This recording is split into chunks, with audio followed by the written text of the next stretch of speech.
Vamos lá. Vamos entender um pouquinho as políticas e recomendações tradicionais de precificação que a gente tem atualmente hoje no Brasil. Então, uma delas é isso que você está vendo aí, ok? Que é definir preço por uma combinação que mistura custo de hora clínica, material que foi utilizado, ou seja, custo fixo, ou protético, que é o custo variável, e aí tem uma variável que é o lucro desejado, e depois você coloca imposto, e aí faz uma conta maluca, e aí você chega no preço final. Essa é uma das formas que se utiliza. Por que eu contesto muito isso aqui? Primeiro, porque ela não funciona na prática, ok? Ponto final.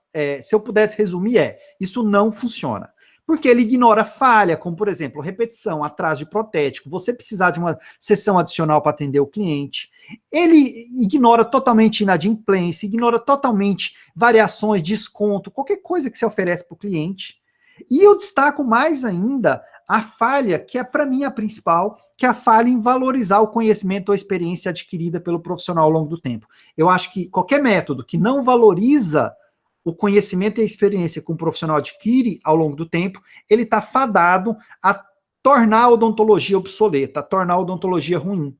Ou então você pode seguir um método como esse que apareceu aí para você, que é utilizar tabelas. E essas tabelas, geralmente de Excel, elas somam custo detalhado de cada gotinha de adesivo, de cada sugador de luva. Então tem lá um sugador, aí ela vai falar para você assim, nossa, esse sugador aqui vem com 50 unidades, então eu uso uma unidade em cada um, o preço do sugador é R$7, então eu vou dividir por 50, e aí eu vou somando coisinhas por coisinhas para chegar num preço final. Bom, definitivamente isso também não funciona. Por quê? Porque às vezes você precisa trocar a agulha, às vezes você precisa trocar o sugador, às vezes você precisa usar mais um pacotinho de gaze, às vezes você vai utilizar 2, 3, 4 gotas de adesivo, às vezes você vai trocar a broca, às vezes não. Então existe tanta variável no atendimento clínico que se eu querer, ou se eu quiser, né? Se eu quiser detalhar cada passo a passo, cada gotinha de adesivo, cada guardanapozinho de papel que eu utilizo para o meu paciente, definitivamente eu vou ficar louco e eu vou chegar numa conta matemática que na prática não funciona. Aí se você me perguntar assim, Éder, você tem certeza que não funciona? Eu falo, tem, porque eu já fiz um teste AB sobre isso aí e definitivamente eu perdi meu tempo. Eu perdi mais ou menos umas 8 horas fazendo conta num mês só para ter certeza que isso aí não funcionava, ok? Não funciona. Ignora a prática diária, ignora totalmente e entra dentro daquele ponto que para mim é muito importante. Ele falha em valorizar o conhecimento ou a experiência profissional. Mas se esses dois métodos não funcionam, ainda existe um terceiro método que é utilizado, que é simplesmente precificar a partir do custo ou gasto cobrado por protético ou por insumo necessário ao dentista. Então, o que ele faz? Ele vai lá, pega a tabela do protético, aí do seu lado tem uma tabelinha aí do protético, a pessoa vai lá e aplica 3 vezes mais, 2 vezes mais, 4 vezes mais, e aí tem o preço final. Sem dúvida, não funciona também. Se você, que é dentista, tem dificuldade para precificar, imagine o seu protético. E o pior não é isso, não. O pior é você imaginar uma situação onde você atribui o seu preço ao preço do seu protético. E provavelmente o protético enfrenta as mesmas limitações que você para precificar os serviços dele. Ele também, e assim, eu não estou generalizando, mas eu posso supor que 95 a 98% dos protéticos também não têm uma boa política de precificação do serviço deles, e aí, obviamente, é coisa deles, eu não meto a mão dentro da parte protética, mas eu imagino que eles sofram pela mesma dificuldade que o dentista sofre. Agora, você imagina você pegar a base de alguém que não tem base, e pegar para você e multiplicar por 2, por 3. E por que eu estou trazendo isso? Porque, infelizmente, isso é o que ainda se propaga em uma dezena de especializações.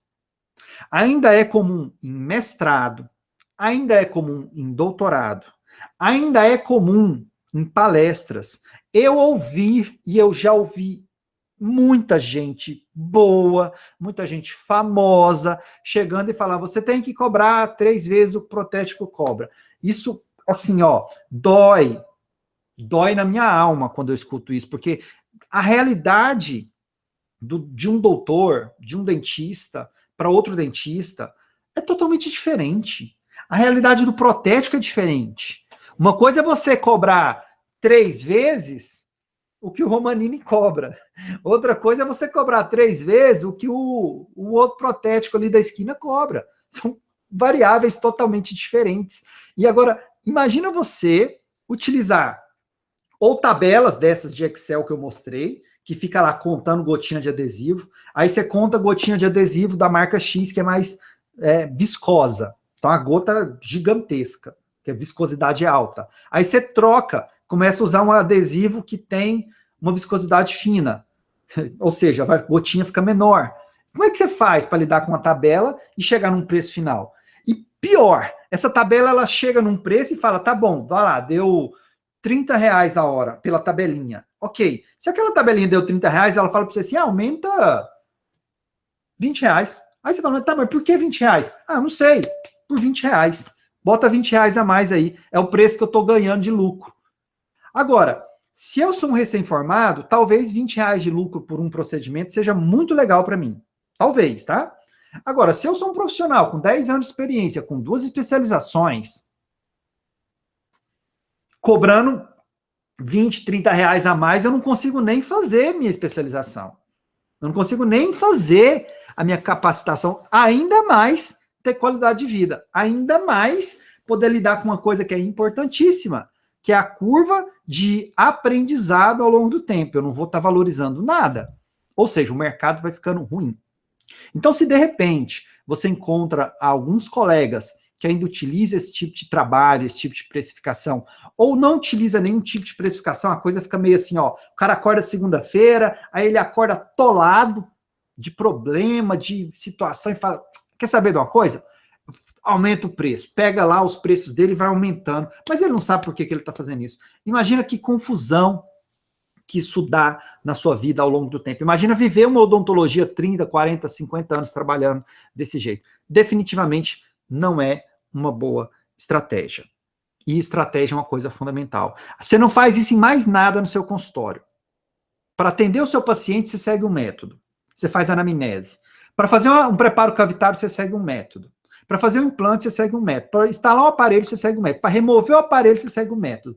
Para dar um acompanhamento no seu cliente, você segue um método. Na hora de cobrar financeira, a parte de gestão financeira, você faz de qualquer jeito.